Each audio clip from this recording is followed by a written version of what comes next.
siempre para comenzar vamos a arrancar por algunas definiciones que tenemos que saber, ¿bien? Primero y principal, ¿qué es la disuria? Esto ya lo tenemos que saber. ¿Quién me ayuda? Dificultad para orinar.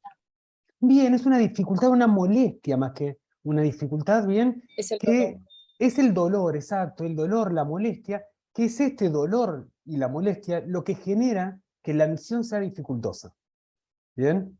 No es que yo no puedo orinar, o que orino poco, o que me cuesta orinar, ¿bien? Por sí solo, sino que tiene que estar asociado al dolor. Y esto es porque genera tanto dolor que por una cuestión del sistema autónomo, la micción se va cortando.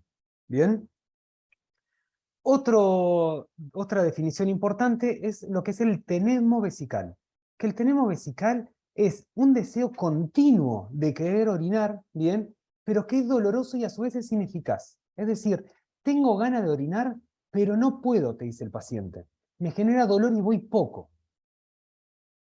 Esto hay que diferenciarlo, ¿bien? Que no es tan fácil de lo que es la estranguria. La estranguria es una micción lenta y dolorosa de pequeñas cantidades, ¿bien? Y esta estranguria se asocia, a su vez, al tenesmo vesical.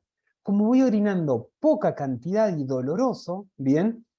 Tengo el deseo continuo de orinar, constantemente. ¿Bien? La urgencia miccional es el deseo imperioso de orinar, que me hago pis encima. Eso es la urgencia miccional, ¿bien? Y esto hay que ver si es por una cuestión de retención de orina, de que estuve todo el día en la calle y nada, fui acumulando, ¿bien? Que es algo fisiológico eso, versus cuando yo tengo una obstrucción urinaria, cuando yo tengo una infección urinaria, o en lo que son las vejigas neuropáticas, que cuando ya tengo una lesión, bien, a nivel del sistema nervioso.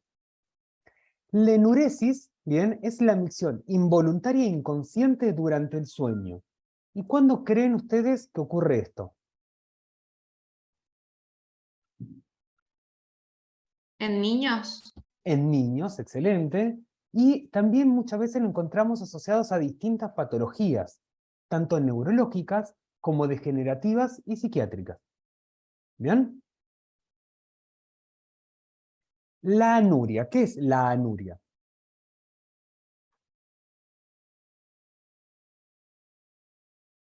La licencia de producción de orina.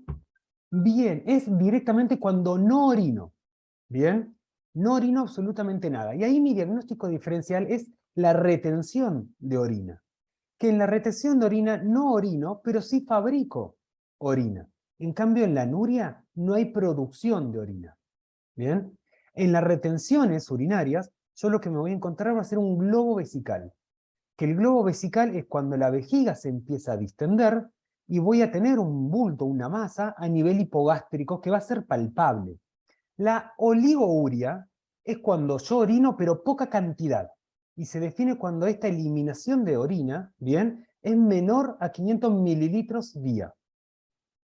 Por eso cuando le piden la orina de 24 horas, es toda la orina, bien, y se va midiendo también eso para poder saber si existe una oligouria o no. Por el contrario, la poliuria es cuando yo elimino más de 3000 mililitros al día, es decir, más de 3 litros al día.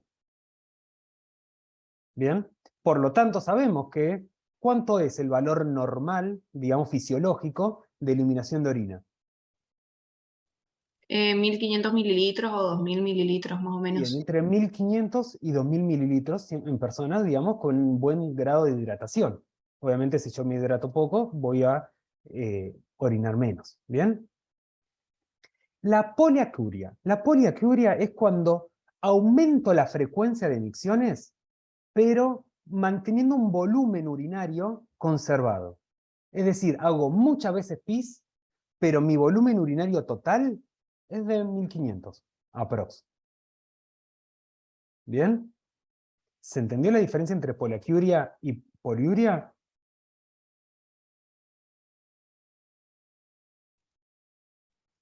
Esto es importante porque el paciente quizás que me venga a consultar de que está haciendo mucho pis.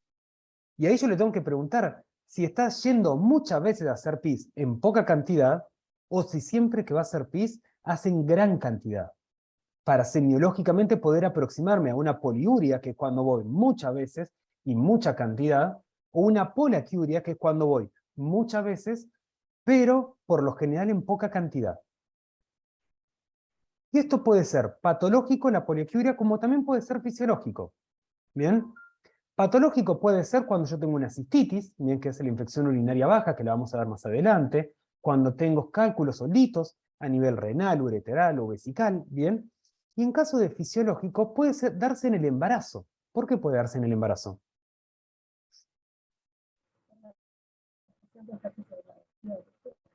Que se ¿Cómo? comprime la vejiga. Bien, por una compresión de la vejiga como consecuencia del crecimiento uterino. Bien, es decir, no va a ser en el embarazo en los primeros estadios, ya va a ser un embarazo en un estadio más avanzado. ¿Bien? Bien, la nicturia, que también lo pueden llegar a encontrar como nocturia, es cuando se invierte el ritmo urinario y el paciente orina en gran cantidad, o sea, tiene una poliaquiuria, pero a nivel de la noche. De día no orina tanto y de noche puede llegar a orinar más. Y esto lo puede encontrar en qué patología que ya vimos. Diabetes. Insuficiencia cardíaca. Ahí me gustó mucho Izquierda. más, una insuficiencia cardíaca. ¿Por qué la insuficiencia cardíaca? Por reabsorción de los edemas durante la Excelente. noche, Bien, al adoptar el aumenta la bolemia. decúbito dorsal, claro. Exacto. Aumenta la bolemia, bien, por una consecuencia de la reabsorción de edemas, y por eso tengo la nicturia. Bien, entre otras causas. Bien. Bien. Ahora vamos a hablar de algo muy frecuente, que es el dolor de origen urinario. Bien. Y cuando hablamos de dolor de origen urinario, lo que vamos a tener que hablar es de varias cuestiones. Uno, de la localización. El dolor de origen urinario, uno muchas veces lo piensa a nivel lumbar, porque es donde tengo la localización de los riñones. Ustedes ya vieron en el práctico lo que es la palpación, o van a ver próximamente lo que es la palpación renal, ¿bien? Pero pensemos no solamente en los riñones, sino también en toda la vía urinaria. Por lo tanto, el dolor que es de origen urinario lo puedo tener a nivel lumbar, pero también a nivel sacro, a nivel de los flancos, e incluso a nivel hipogástrico y región superior glútea. ¿Bien? Y es ahí cuando también hablábamos, para pensarlo en el recorrido de lo que es la vía urinaria, de los puntos ureterales. ¿Me siguen hasta acá? Sí, profe. Sí. Bien. A tener en cuenta una cuestión con respecto al dolor de origen urinario. El dolor de origen urinario fundamentalmente se da cuando se activan las terminales sensitivas que rodean la cápsula renal y el peritoneo parietal posterior, como también todo lo que es la vía urinaria. ¿Bien? Los uréteres, la vejiga, etc. ¿Bien?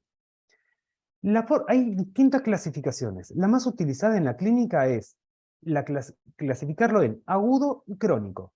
Y esto va a depender del tiempo de evolución. ¿Bien? Sin embargo, no está bien establecido el punto de corte.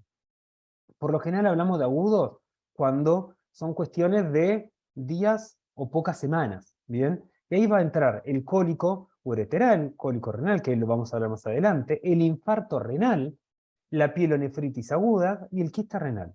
Y el crónico ya cuando tengo una patología de base que generan procesos inflamatorios de larga data, como la poliquistosis o tumores que comprometan la cápsula renal. Siempre recuerden esto, de que similar a lo que ocurre a nivel hepático, ¿bien? Lo que va a doler acá va a ser la cápsula renal. Entonces, un tumor renal que no me estire, no me comprometa la cápsula renal, no me va a generar un dolor. ¿Bien? Bien, ahora vamos a empezar, ya terminando con algunas definiciones, vamos a empezar a hablar de algunos síndromes. Y vamos a empezar a hablar de hematuria. ¿Qué es la hematuria? La presencia de sangre en orina. Bien, va a ser la presencia de sangre en orina. ¿Y esta presencia de sangre en orina siempre me la va a referir el paciente? No. Bien, esto a tener en cuenta, no siempre, porque como vamos a ver a continuación, vamos a hablar de macrohematuria o de microhematuria. ¿Bien? La macrohematuria es la que viene el paciente y dice, doctor, estoy haciendo pis con sangre. Y la microhematuria es la que yo voy a encontrar en estudios complementarios. Por ejemplo, en un sedimento urinario, por ejemplo, en una orina completa y demás. ¿Bien?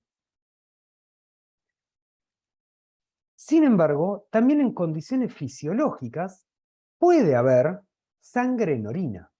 ¿Bien? Y en general esto lo vamos a hablar cuando hay hasta 3 eritrocitos por campo en un sedimento urinario. ¿Bien? Hasta 3 eritrocitos lo puedo considerar como algo fisiológico. Cuando hay más de 3 eritrocitos, ya ahí voy a considerarlo como algo patológico. Si es completamente visible en la orina, vamos a hablar de que es una hematuria macroscópica. Mientras que cuando es algo que no se ve a simple vista en orina, va a ser microscópica. ¿Bien? Y acá es importante dar medidas de una correcta toma de muestra cuando yo quiero diagnosticar la hematuria. ¿Por qué? Porque se puede llegar a contaminar la orina por algún proceso inflamatorio fisiológico. ¿Bien? Como por ejemplo... La menstruación. Bien, la menstruación, ¿qué más? Tener relaciones sexuales, bien, también puede llegar a generar una hematuria. Leve, pero una hematuria al fin. Por eso es importante decirle al paciente de que si está menstruando, decirle que se tiene que limpiar bien, colocar un apósito o un tampón, bien, que no tenga relaciones sexuales, sean hombres o mujeres, indistinto, que no tenga relaciones sexuales por lo menos 48 horas antes y demás. Y de esa forma poder eliminar distintas variables que pueden llegar a influir en nuestro diagnóstico. ¿Bien? Nuevamente hay distintas formas de clasificarles.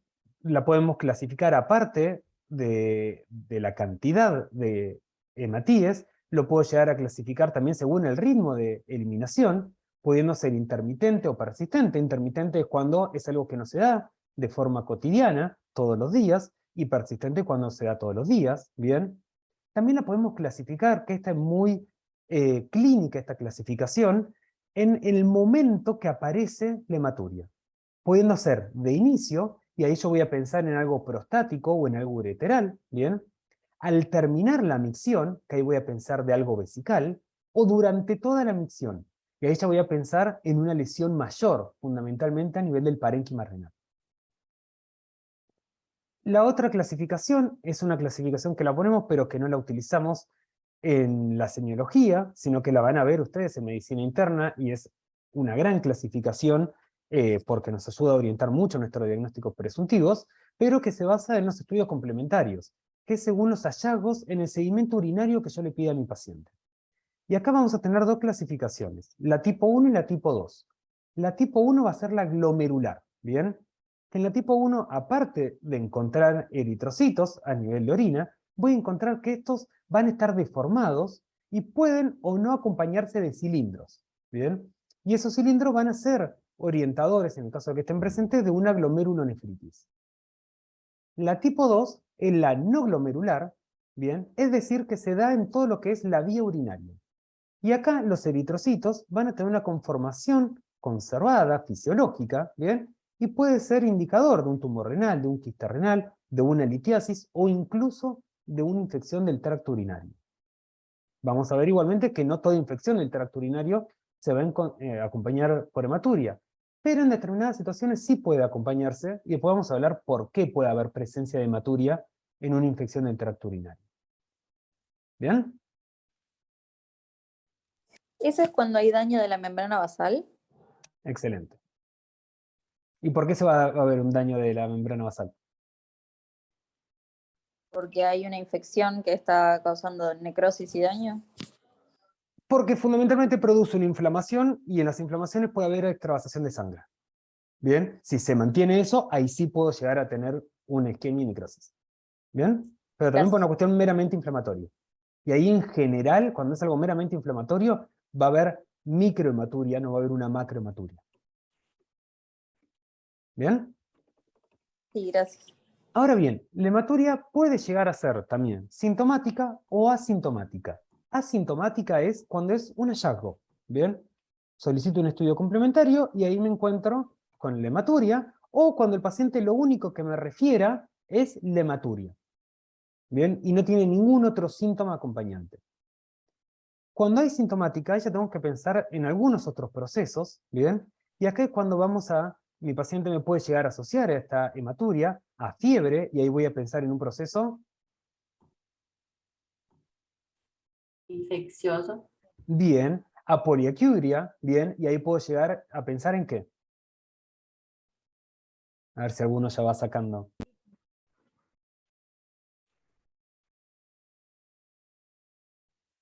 A una infección urinaria, por ejemplo, o a un cólico renal, bien, a un lito, perdón, renal. Puede estar asociado a disuria, y ahí también lo voy a pensar como una infección urinaria, como dijimos anteriormente. Dolor abdominolumbar, que voy a pensar también en infecciones del tracto urinario, pero también voy a pensar en una litiasis a nivel renal, bien. Puede llegar a tener artralgias, y ahí nuevamente lo voy a pensar en algo infeccioso a nivel sistémico, bien. Y puede presentar millones de otros síntomas asociados. Esto va a depender fundamentalmente de la etiología que me esté generando esta hematuria. ¿Bien? Porque como vemos, acá, pueden ser las causas de la etiología de la hematuria, pueden ser por una enfermedad a nivel glomerular, pero también por enfermedades que sean más a nivel sistémica, como por ejemplo, lo que son trastornos de la coagulación, ¿bien? Hipertensiones, malformaciones arteriovenosas, puede haber un cuerpo extraño a nivel de la vía urinaria que me esté generando una lesión. Pueden ser por tumores, tanto a nivel renal como a nivel de la vía infecciosas, a nivel de la vía urinaria, perdón, ¿bien? Y también puede llegar a darse por un traumatismo, ya sea un traumatismo a nivel renal, a nivel de la vejiga, a nivel de la próstata y a nivel de la uretra, ¿bien? Estos traumatismos, tanto prostáticos como de la uretra, muchas veces también los encontramos asociados a actividades deportivas. ¿Alguien sabe a qué, por ejemplo? Un traumatismo constante que a veces cursa con hematuria. Equitación, Equitación, ¿qué más? ciclismo, Bien, fundamentalmente lo que es el mountain bike. ¿Bien? Entre tantos otros, obviamente.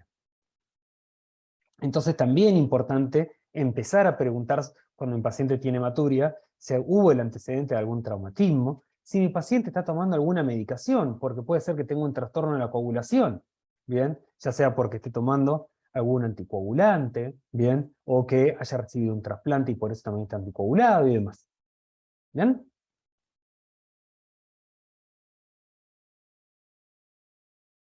Bien. ¿Hasta acá? ¿Vamos bien? Sí, profe.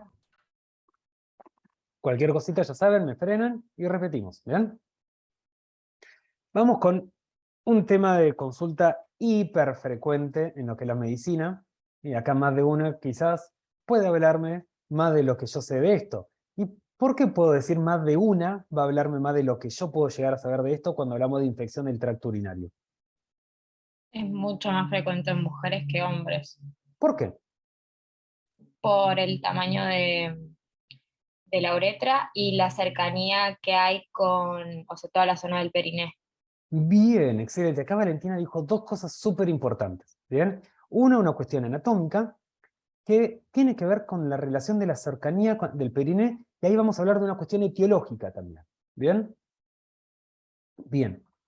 ¿Qué es la infección del tracto urinario? También llamada ITU, ¿bien? O también lo pueden llegar a leer como IU, infección urinaria, ¿bien? Lo más correcto es hablar de infección del tracto urinario, porque acá lo que vamos a hablar es cuando existe una colonización de bacterias que afectan cualquier sector de la vía urinaria, pudiendo ir desde la fascia perirenal hasta inclusive el meato uretral, ¿bien?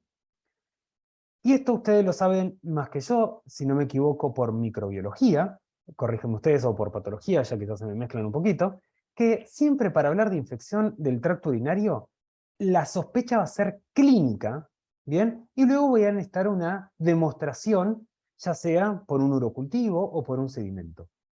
¿Por qué? Porque hay algo que se llama la bacteriuria asintomática. ¿Y qué era esto?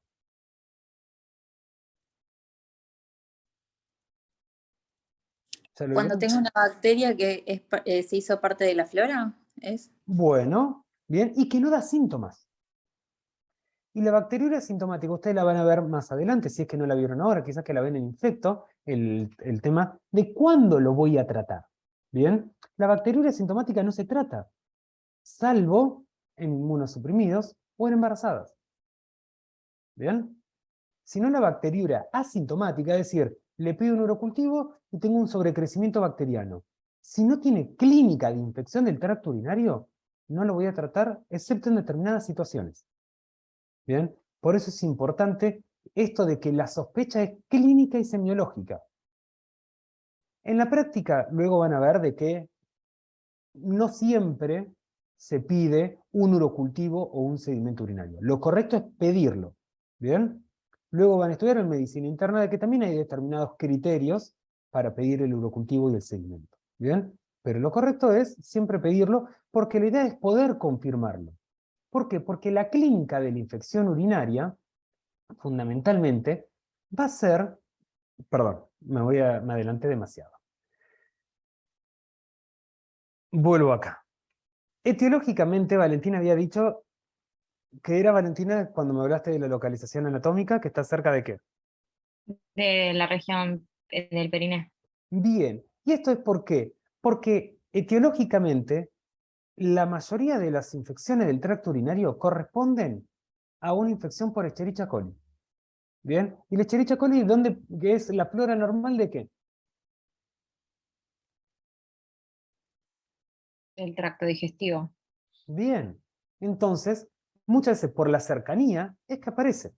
Bien, que se digamos, que existe una translocación bacteriana, para hablar de forma correcta, bien, y existe ese sobrecrecimiento bacteriano a nivel de la vía urinaria. Obviamente tengo también otra bacteria, pero que ya son menos frecuentes, como el Proteus, Klebsiella, Enterobacter, Pseudomonas, Staphylos, etc. ¿Bien? Pero el 90% es Escherichia coli. ¿Bien? En el caso de hombres, ¿ahí qué tengo que preguntar en caso de que un hombre tenga una infección urinaria por Escherichia coli? Diabetes. Bien, excelente. Un estado de inmunosupresión. Bien, pensar en inmunosupresión. Excelente. ¿Qué más? Inmunosupresión puede ser diabetes, trasplantes, HIV y demás. Bien. Hábitos sexuales. Porque si dijimos que es una bacteria del tracto digestivo, el sexo anal también va a predisponer, cuando se realiza sin protección, a que esa bacteria tenga mayor llegada, bien, a la uretra y pueda llegar a colonizar, bien, y generar la infección urinaria. Bien, por eso es importante indagar bastante para poder llegar a mi diagnóstico de por qué un hombre va a tener una infección urinaria, siendo que es más frecuente en la mujer. Pero también tengamos en cuenta esto. Es más frecuente en la mujer, no quiere decir que en el hombre no se dé. ¿Bien? Sino que es muchísimo menos frecuente en el hombre que en la mujer. Pero puede darse en el hombre también. Pero ahí tenemos que empezar a indagar sobre hábitos y demás. ¿Bien? Y obviamente también estudiar, después van a ver eso en medicina interna, a ver que no haya también una hiperplasia prostática, que no haya otras alteraciones también a nivel anatómico, una fístula y demás. ¿Bien? Hay cientos de miles de clasificaciones, van a ver que son recurrentes, complicadas, no complicadas, etcétera, etcétera. Sin embargo, la más utilizada en la práctica es clasificarlas según su localización. Y acá la vamos a clasificar en itus altas e itus bajas. La infección del tracto urinario alta, vamos a hablar de la pielonefritis agudas y la pielonefritis crónica. ¿Bien? Mientras que las bajas, vamos a hablar de cistitis, prostatitis, epididimitis y uretritis. ¿Bien? Y esto es bien localizado según qué parte del tracto urinario se encuentra afectado.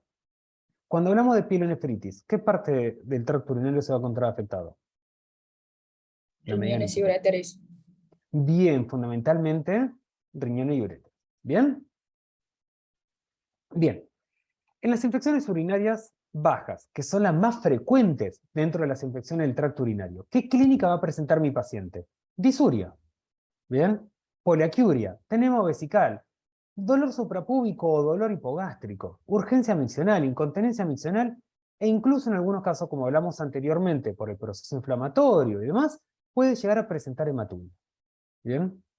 Obviamente mi paciente no me va a decir, doctor, vengo porque tengo disuria, poliaquiuria, tenemo vesical, tengo una urgencia miccional y una incontinencia miccional, porque sería muy fácil nuestro diagnóstico. ¿Qué me va a referir el paciente con sus palabras? Que le Ardor. duele la orina, Que le duele ir al baño. Bien, me duele al hacer pis, estoy yendo muchas veces al hacer pis y hago chorritos cortos y se me corta por el dolor, doctor.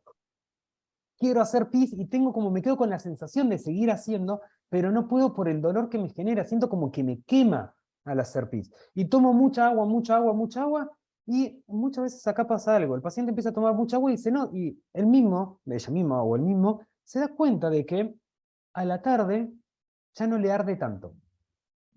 Y a la mañana es cuando más arde. ¿Por qué es esto? por Por la la concentración. Bien, por la concentración que va a tener la orina. ¿Bien? Excelente. La infección del tracto urinario alta, a diferencia de la infección del tracto urinario baja, va a cursar con fiebre y con dolor. ¿Bien? Y también puede llegar a tener todos los demás síntomas de una infección del tracto urinario bajo. Pero si ya mi paciente tiene la clínica, bien, la signosintomatología de una infección del tracto urinario baja, pero se asocia a fiebre, yo ya tengo que pensar en una pielonefritis.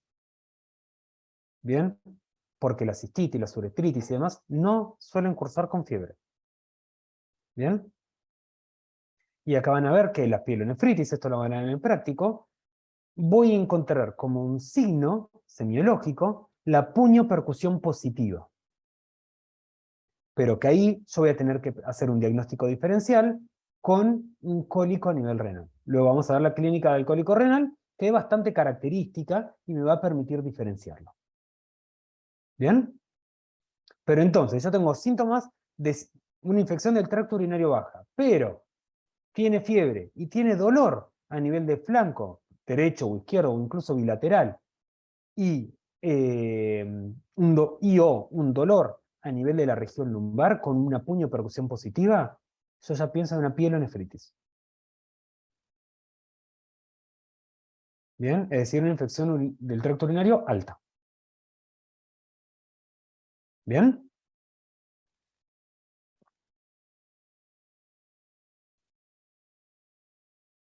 ¿Sí? Sí, profe. Perfecto. Bien. Litiasis renal. Y a ver acá quién me ayuda un poco. ¿Qué es cuando hablamos de una litiasis renal? ¿De qué estamos hablando? Cálculo. La deposición de litos. ¿Cómo? De De la vuelta que no escuché. litos. Bien, de la presencia de litos a nivel renal. ¿Bien? Litos o también llamados cálculos. ¿Bien? Ahora bien, ¿por qué se forman? A ver, en condiciones fisiológicas, ¿bien? Siempre se forman cristales a nivel renal. ¿Bien? Y que lo puedo llegar a encontrar en un sedimento de orina. Y eso lo vamos a llamar cristaluria. ¿Ok? Sin embargo, no es sinónimo la cristaluria con los litos. Bien, son cosas completamente distintas, porque la cristaluria son sustancias que están en exceso en la sangre, que se filtran a nivel renal y que se eliminan por orina. Y puede deberse por distintas cosas, fundamentalmente por cuestiones dietéticas esto. Bien, no cuestiones alimenticias. Pero la presencia de cristaluria no me va a hacer algo indicativo de que haya un lito. Eso es lo primero que tenemos que desterrar porque muchas veces se asocia como sinónimos y, no, mirá en el sedimento, en la orina, te salió cristales, tenés cuidado porque seguramente tenés cálculos. No necesariamente. ¿Bien? Y también otra cosa que me voy a adelantar un poco es que no todo lito, bien, no todo cálculo a nivel renal va a dar síntomas. Eso vamos a hablar más adelante. ¿Ok? Bien. Para que se formen los litos, no es únicamente la presencia de cristales, sino que también se deben sumar otras cuestiones, ¿bien? Como factores físico-químicos y factores genéticos. En la conformación de los litos,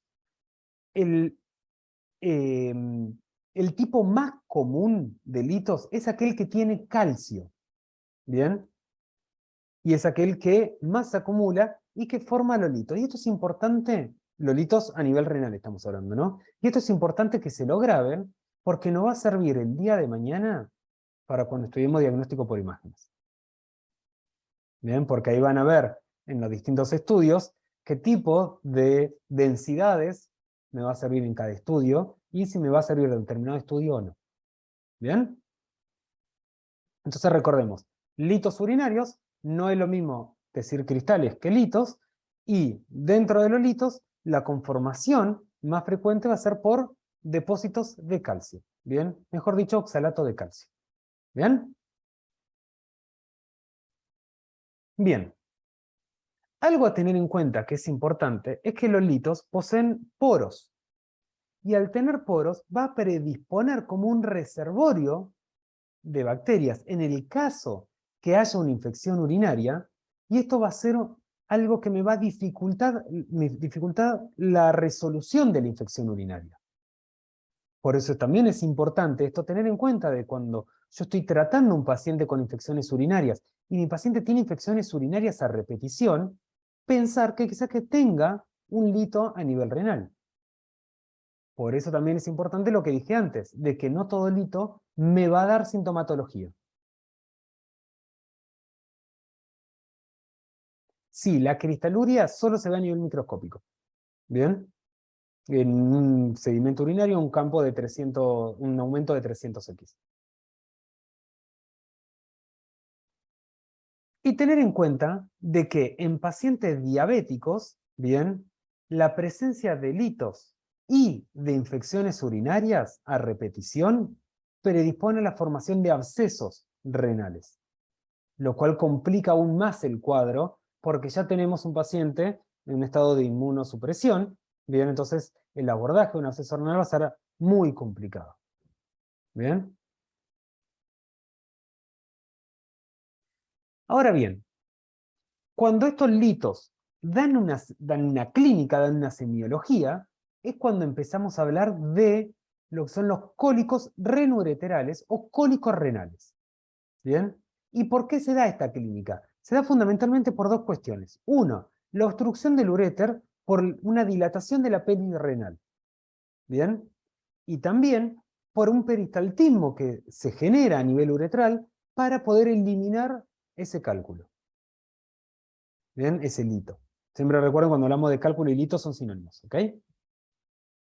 Bien, entonces, vamos a tener de que cuando se genera el síntoma del lito, es por lo vamos a denominar ya cólico renuretral o cólico renal. ¿Bien?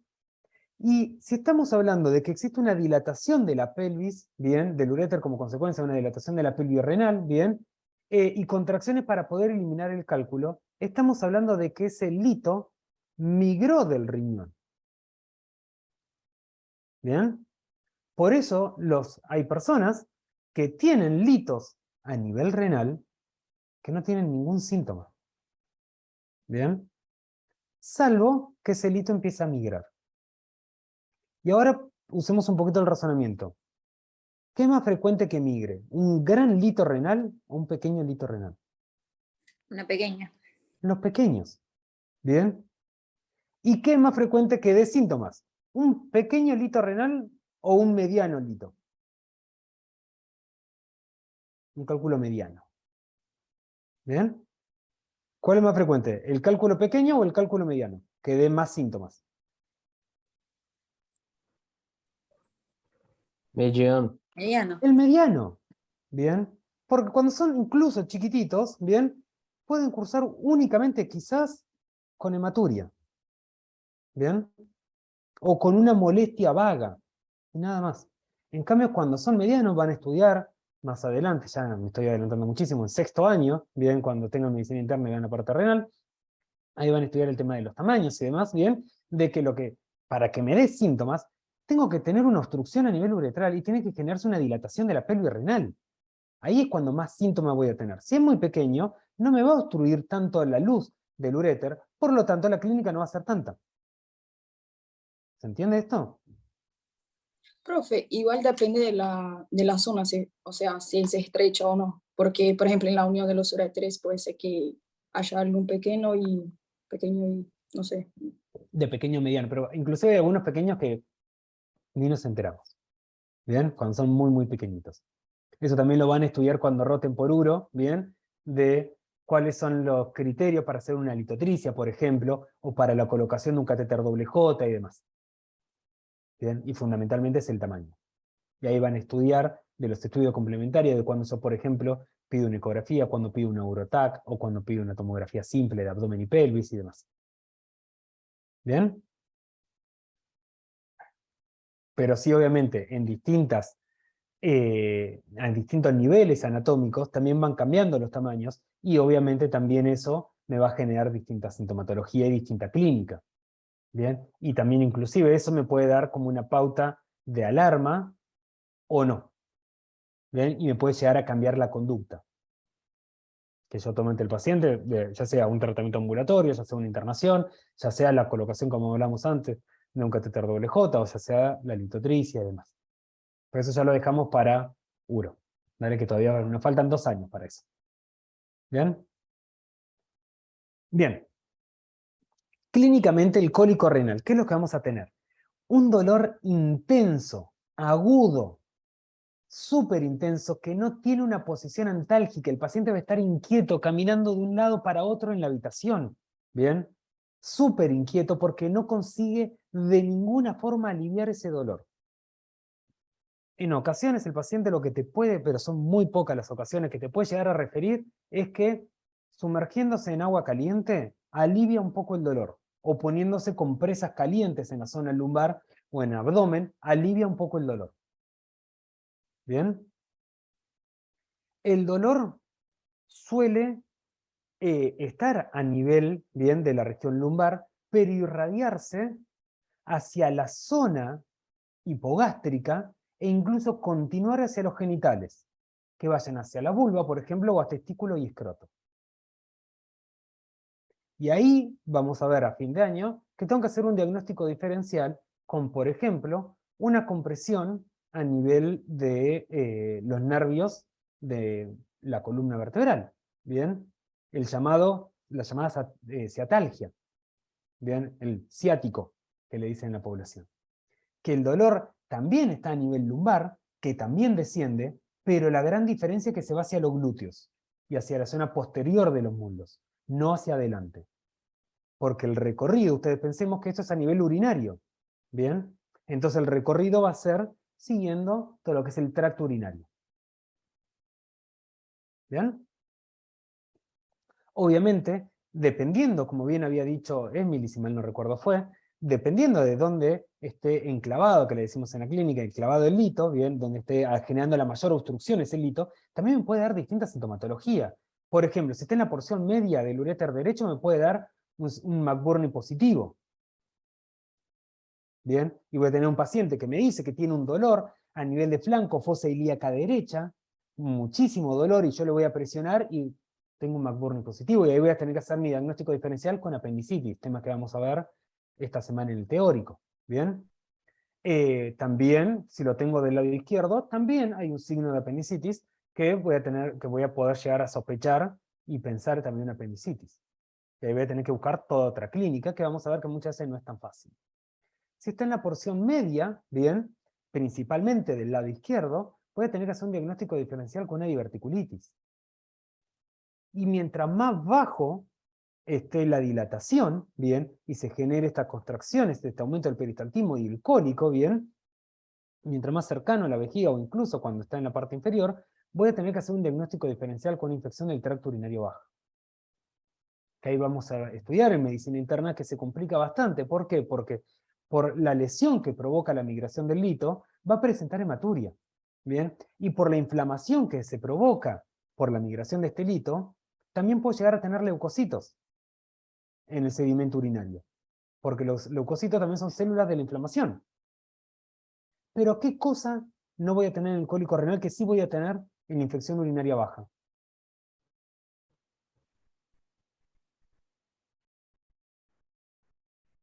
A ver si alguien lo saca.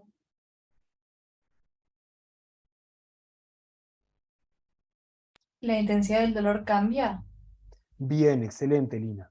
En el cólico renal dijimos que es un dolor súper intenso.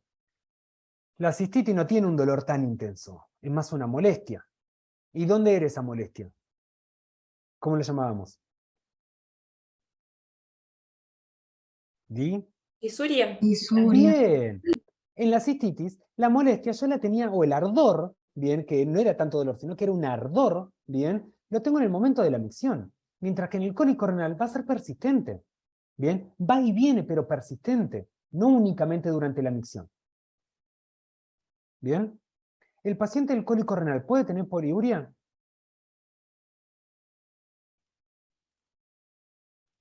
¿Sí? Sí, dependiendo de la localización, pero por la obstrucción puede tener poliuria. Aparte también va a tener tenemos por el aumento del peristaltismo de toda la vía urinaria con el objetivo de poder eliminar ese hito. ¿Bien?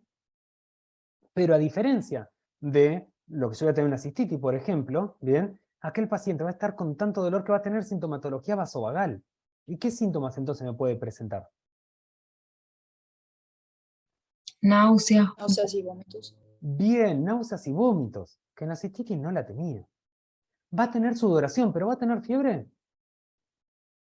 No tiene por qué tener No. fiebre. ¿Bien? Como para hacer diagnóstico diferencial con una pielonefritis. ¿Bien? Que dijimos que iba a tener hematuria, que iba a tener el dolor, ¿bien?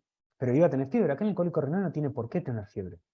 Excepto que, como dijimos al inicio, el hito es poroso, ¿bien? Y predispone para infecciones urinarias, más aún infecciones urinarias a repetición.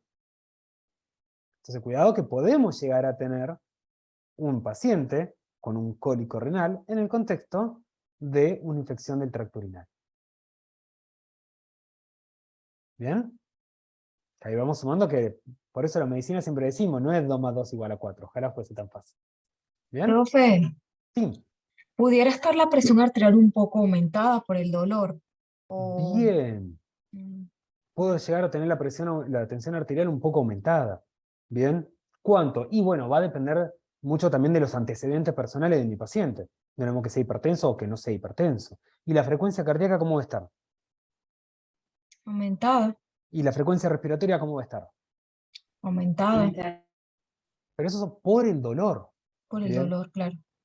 Por eso tengo que tener cuidado, eso lo vamos a estudiar en medicina interna, de cuando yo tengo un paciente hipertenso, tengo que evaluar el contexto. Porque si me viene este paciente con un cólico renal y yo le tomo la presión y digo, uy, está hipertenso, y tienes no una hipertensión, bueno, no, estamos hablando de una hipertensión leve, 140-90, 140-80, y yo quiero bajarle la TEA, y no, tengo que calmarle el dolor, y ahí sola va a bajar la TEA. ¿Bien? Todo dependiendo obviamente del valor de TEA que va a tener mi paciente. Bien. Entonces dijimos que va a tener dolor también en la suprapúbica, urgencia miccional, puede llegar a tener disuria, poliacuria, náusea y vómitos, sudoración, hematuria. La realidad es que la disuria no es tan frecuente, excepto de vuelta, que sea concomitante a una infección urinaria. ¿Bien? Porque la disuria dijimos que era el ardor en el momento de la micción. Y el dolor va a ser dolor, no va a ser ardor y va a ser constante. De tipo cólico, pero persistente. ¿Podría ¿Bien? presentar dispareunia también? ¿O no? Dispareunia. No, no debería por qué. Igual el dolor está tan intenso que no creo que le dé deseo sexual, como para ver si genera dispareunia o no. Pero no debería por qué generar dispareunia. ¿Bien? Bien. Y ahora vamos a entrar en dos temitas que ya estudiaron ustedes, que ya lo resaben, que es el síndrome nefrótico nefrítico. Los estudiamos en fisio, bien. Vamos a decir algunas palabritas muy cortitas acá en semiología. Van a estudiarlo a full en medicina interna. ¿Bien? Pero para no olvidarnos porque es el gran cuco también de medicina interna. Y como también lo fue en fisiología. Síndrome nefrótico. ¿Qué es el síndrome nefrótico? Fundamentalmente el síndrome nefrótico se caracteriza por la pérdida de proteínas. Y toda la sinosintomatología va a estar dada por esta pérdida de proteínas que se da a nivel renal. ¿Bien? ¿Pero por qué se da la pérdida de proteínas? Por la glomerulopatía que genera el aumento de la permeabilidad del capilar glomerular hacia las proteínas plasmáticas. ¿Bien? Es decir, voy a tener un daño glomerular, por eso hablo de glomerulopatía, ¿bien? Este daño glomerular aumenta la permeabilidad del capilar glomerular y me genera la proteinuria, ¿bien? Esta proteinuria, entre otras proteínas, voy a perder albúmina. Al perder albúmina, que es la principal proteína, voy a tener una reducción y también voy a tener una reducción de la presión oncótica. Y aquí cuando se activa la ley de Starling, bien que ya estudiamos en fisiología, no la vamos a repetir, porque es toda una clase, ley de Starling, ¿bien? Pero como consecuencia de la ley de Starling se genera una reducción del volumen plasmático, se activa el sistema renina-angiotensina-aldosterona, que aumenta la absorción tubular del sodio y agua, y esto me va a dar edema. Es decir, ¿qué manifestación clínica? Ya olvidémonos de la fisiología, eso era para entenderlo. ¿Qué manifestación clínica, ya que estamos en semiología, va a tener el síndrome nefrótico? Anasarca y Edema. Proteinuria. Edemas. La anasarca es un tipo de edema generalizado, ¿bien? Fundamentalmente edemas, ¿bien? En casos severos, obviamente anasarca, ¿bien? Pero también puedo tener al inicio otros edemas importantes, con Godet positivo, obviamente, ¿bien? Pero que pueden presentarse en zona sacra, en los miembros inferiores, ¿bien? También puedo llegar a presentar ascitis, ¿bien? Como consecuencia de la reducción de la presión oncótica y de la activación de la ley de Starling, ¿bien? Voy a tener una hipovolemia. Como consecuencia también del sistema renina-angiotensina-aldosterona, ¿bien? Se puede llegar a generar un síndrome ascítico edematoso, ¿bien? Y que en estos pacientes con el síndrome ascítico edematoso, si yo yo solicito el dosaje de sodio urinario, ¿bien? Es cuando voy a encontrar una hiponatruria, ¿bien? También se puede generar trombosis, que ahí se me puede generar una dificultad para poder evaluar esa trombosis, fundamentalmente cuando hay de miembros inferiores. ¿Por qué? Por los edemas. ¿Bien?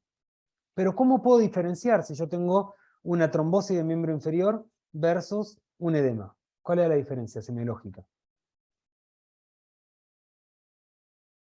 En la trombosis podemos hacer el signo de Hoffman, si el paciente tiene signo de Hoffman positivo. Excelente. Ujú. ¿Qué más? Y en los edemas, pues bueno, con el signo de Godek, perdón. Sí, gracias. Bien. ¿Y qué más? En la trombosis, bien, La que más va a es estar, fría, ¿no? ¿en cuál va a estar fría? En la trombosis, ¿En la trombosis? ¿no? ¿O va a estar rojo, caliente? Perdón, Rojo rojo caliente. caliente. Sí. Bien, excelente. Mientras Y que en los el edemas edema no. va a ser liso y brillante también. Bien, excelente. Y los edemas son bilaterales. En cambio, yo encuentro una simetría, por más que está aumentado de volumen, cuidado, más si está roja, la piel caliente y demás. ¿Bien? Pero no solamente puedo llegar a tener una trombosis a nivel de miembros inferiores, una TBP, también puedo tener un tromboembolismo pulmonar. Se puede generar una trombosis de la vena renal. ¿Bien? Y esto me puede llegar a una falla, una insuficiencia renal. ¿Bien? O sea, puedo tener trombos en cualquier lugar, no únicamente a nivel periférico. Entonces también prestar atención, síntomas urinarios, síntomas respiratorios, ¿bien? Síntomas neurológicos. ¿Ok? Bien. Obviamente también va a haber un aumento de colesterol, un aumento de triglicéridos, lo cual me va a predisponer a la formación de placas ateromatosas, ¿bien? Puede llegar a cursar con trastornos tiroideos por una pérdida también de la globulina ligadora de la hormona tiroidea, ¿bien? Va a haber pérdida de transferrina, por lo tanto también puede tener sintomatología de un síndrome anémico, y pérdidas de inmunoglobulinas, lo cual va a predisponer a la infección. Esto, obviamente, en los nefróticos ya mantenidos en el tiempo, no va a ser tan agudo. Bien, lo primero que yo voy a encontrar va a ser los edemas. ¿Bien? En cambio, en el síndrome nefrítico, lo que yo voy a tener, bien, es una inflamación glomerular, pero con un colapso de la luz capilar. Al tener un colapso de la luz capilar, se va a generar, bien, una retención de sodio y agua, lo cual me va a generar una oligouria, una expansión del volumen, bien, a nivel sanguíneo, el volumen plasmático, con un aumento del gasto cardíaco y fundamentalmente hipertensión. Es decir, en el síndrome nefrítico, semiológicamente, a diferencia del síndrome nefrótico, voy a tener oligouria e hipertensión. Mientras que en el nefrótico dijimos que iba a tener fundamentalmente edemas. Y la TA en el nefrótico, ¿cómo iba a estar?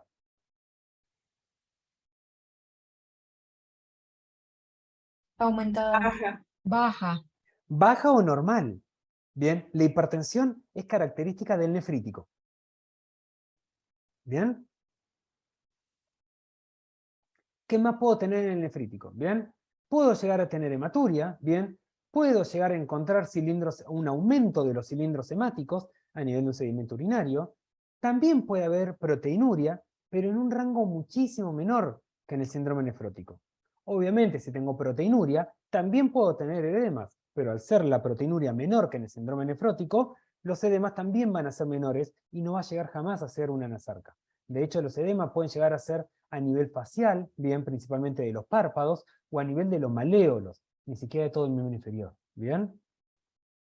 Como cursa con una hipervolemia, a diferencia del nefrótico como dijimos anteriormente, voy a tener registros elevados de la tensión arterial, que incluso pueden llegar a constituir una urgencia o una emergencia hipertensiva.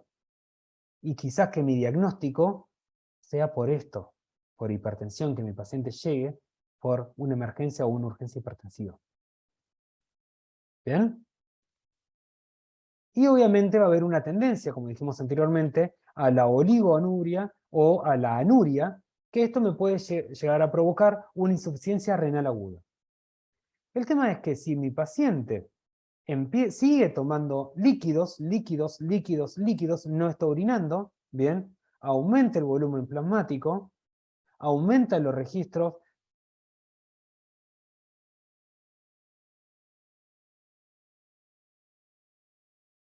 Profe, ¿puede ser que quedó todo silencio? Sí, no se escucha más, profe. El cortó. ¿Hola? Ahora sí. Ahí sí, ahí sí. ¿Ahora sí? Sí. Sí. Bien, perdón. ¿A dónde me quedé?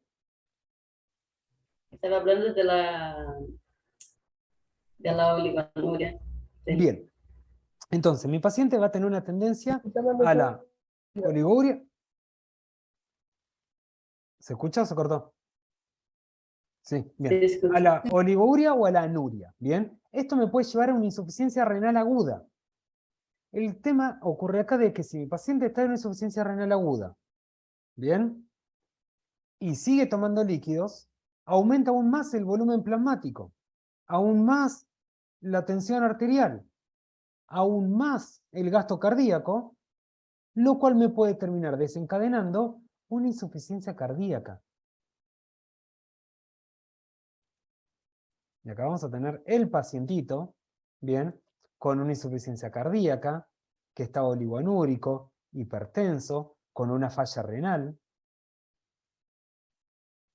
Bien, y ahí es donde tenemos lo lindo o feo, dependiendo de lo que le guste, de las urgencias y Profe, de la una clínica pregunta. médica. Sí. Entonces sería porque el riñón detecta que, o sea, que no posee líquido en los vasos, pero el líquido está en los edemas y por eso que aumenta la presión por activar el sistema renina.